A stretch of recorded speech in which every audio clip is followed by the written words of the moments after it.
Hello friends, कैसे हैं आप सब। आद्विक स्टडी मटेरियल में आपका स्वागत है। तो फ्रेंड्स, आज इस वीडियो के अंदर हम बात करेंगे अपसारी चिंतन और अभिसारी चिंतन, डाइवर्जेंट थिंकिंग और कन्वर्जेंट थिंकिंग के बारे में। ये टॉपिक सीटेट के एग्ज़ाम या फिर कोई भी स्टेट लेवल का टेट हो, टीचिंग का एग्ज़ाम हो, सभी में ये अपसारी और अभिसारी चिंतन पूछा जाता है। हर बार यहाँ से क्वेश्चन बनते हैं। तो आज हम इस टॉपिक को कंप्लीट करेंगे और सरल भाषा में करेंगे। अगर आप मेरे चैनल पर नए हैं तो चैनल को सब्सक्राइब कर लीजिए। चलिए देखते हैं अभिसारी चिंतन और अपसारी चिंतन के बारे में बात करें। पहले चिंतन के बारे में देखते हैं। चिंतन, अगर आपके दिमाग में कोई भी समस्या आती है तो क्या चिंतन स्टार्ट होना शुरू हो जाता है। जब भी व्यक्ति के पास कोई समस्या आती है, व्यक्ति के पास कोई भी समस्या आए तो क्या होता है कि तुरंत वो व्यक्ति चिंतन करने लगता है। कोई प्रॉब्लम आई उसके दिमाग में तो वो तुरंत उसके बारे में चिंतन करना स्टार्ट कर देता है। तुरंत क्या करना स्टार्ट कर देता है, चिंतन स्टार्ट कर देता है। तो जो अभिसारी अपसारी चिंतन है, अभिसारी जो चिंतन है, कन्वर्जेंट थिंकिंग है, वो उसमें क्या होता है कि व्यक्ति एक क्वेश्चन का क्या होता है, एक ही आंसर होता है। किसी भी क्वेश्चन को पूछो तो उसका सिर्फ एक ही जवाब होगा, ये रट्टा होता है। ठीक है। अभिसारी जो चिंतन है, कन्वर्जेंट थिंकिंग है, वो क्या होता है, रट्टा होता है कि एक जो क्वेश्चन पूछा उसका सिर्फ चाहे कोई भी जवाब दे, उसका जवाब आंसर एक ही होगा। एक प्रश्न एक उत्तर, वो क्या होता है, कन्वर्जेंट थिंकिंग। और डाइवर्जेंट थिंकिंग क्या होती है, अपसारी चिंतन, क्वेश्चन एक हो लेकिन उसके जवाब कई अलग अलग लोगों से पूछा जाए तो हर व्यक्ति अलग अलग अपने तरीके से उसके आंसर को बताएगा। तो ये क्या होता है, डाइवर्जेंट थिंकिंग होती है। जो अब ये कन्वर्जेंट थिंकिंग है, इसमें क्या होता है, ये क्लोज एंडेड होते हैं, क्योंकि इसमें जो जवाब होता है, आंसर होता है, वो एक ही होता है। चाहे किसी भी व्यक्ति से कोई वो क्वेश्चन पूछ लो, उसका हर व्यक्ति उसका आंसर एक ही देगा। अब कन्वर्जेंट थिंकिंग है जो, जैसे आप एग्जाम्पल के तरीके से समझेंगे, जैसे आपने डीएलएड या बीएड किया, उसके बाद क्या किया, आपने सीटेट किया। अब क्वेश्चन आपसे पूछा जाए कि सीटेट पास करने के बाद आप क्या बनोगे, तो आप बताओगे कि मैं शिक्षक बनूंगा, टीचर बनूंगा। क्या बनूंगा, टीचर बनूंगा। तो हर बच्चे का आंसर यही होगा। हर जिसने सीटेट पास किया है या डीएलएड बीएड किया है, क्यों किया है, टीचर बनने के लिए किया है। तो सबका आंसर यही होगा कि उसने टीचर बनने के लिए, टीचर बनना चाहता है, इसलिए उसने सीटेट को पास किया है।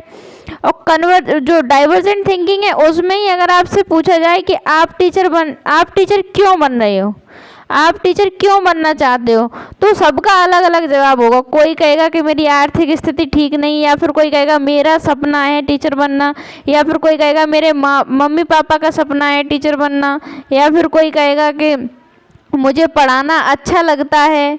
ठीक है। तो सबके जो आंसर हैं वो कैसे हैं, अलग अलग हैं। कोई कुछ बता रहा है, कोई कुछ बता रहा है।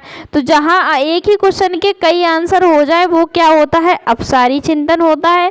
और जहाँ क्वेश्चन का जवाब एक ही हो, एक क्वेश्चन उसका जवाब एक ही हो, अलग अलग तरीके से नहीं हो, तो वो क्या होता है, कन्वर्जेंट थिंकिंग।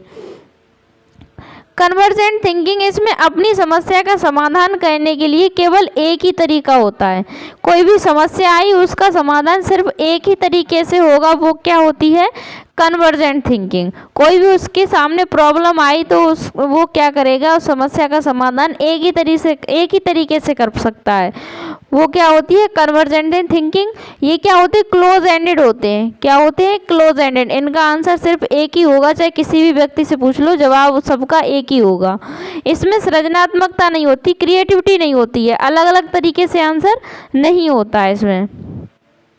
अपसारी चिंतन क्या होता है, डाइवर्जेंट थिंकिंग।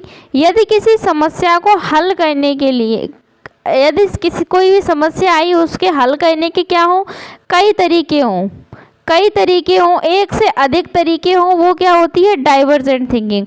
जैसे आपके पास सामने कोई समस्या आई, अब उस समस्या को आप अलग अलग कई तरीकों से हल कर सको, तो वो क्या होती है, डाइवर्जेंट थिंकिंग। ये कैसे होते हैं, ओपन एंडेड होते हैं। कैसे होते हैं, ओपन एंडेड होते हैं। इसमें सृजनात्मकता होती है। अब जैसे एग्जाम्पल में, जैसे निबंध, आप किसी पे बच्चे को आप किसी भी चीज़ पर निबंध लिखवा लो, क्या लिखवा लो, निबंध लिखवा लो। तो बच्चा अपने विचार इसमें बोलो बच्चे को कि अपने अपने विचार लिखना। तो हर व्यक्ति का अलग अलग विचार होगा कि नहीं होगा, तो जो अलग अलग विचार अपने अपने मत देंगे, अपने अपने अनुसार उस निबंध को लिखेंगे, तो इसके कई तरीके हो गए कि नहीं हो गए। तो ये क्या है, अपसारी चिंतन ओपन एंडेड, इसमें कई तरीके होंगे। और कन्वर्जेंट थिंकिंग में कौन से आते, जैसे क्वेश्चन दे दिया उसको सही गलत वाला, ट्रू फॉल्स दे दिए, अब चाहे आप करो चाहे कोई दूसरा करे, सही होगा तो सही होगा, गलत होगा तो गलत होगा। तो इसमें कई तरीके तो हो ही सकते, एक ही तरीका होगा। तो ये क्या होता है, कन्वर्जेंट थिंकिंग। जैसे आपने बच्चे को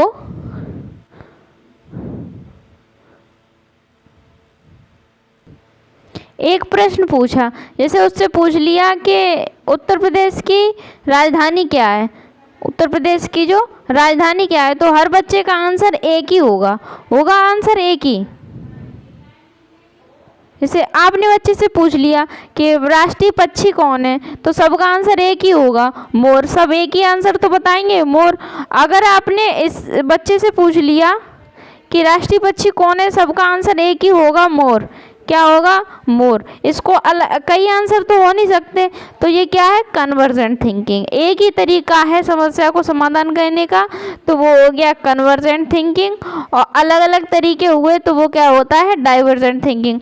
जैसे आपने आपको बोल दिया कि आपको अगर एक दिन का प्रधानमंत्री बना दिया जाए तो आप क्या करोगे, तो कोई कहेगा मैं महंगाई को कम कर दूंगा, कोई कहेगा मैं भ्रष्टाचार को कम कर दूंगा, कोई कुछ कहेगा, कोई कुछ कहेगा, तो अलग अलग अपने अपने अनुसार सब बात कह रहे हैं, अपने अपने अनुसार अपना जवाब दे रहे हैं।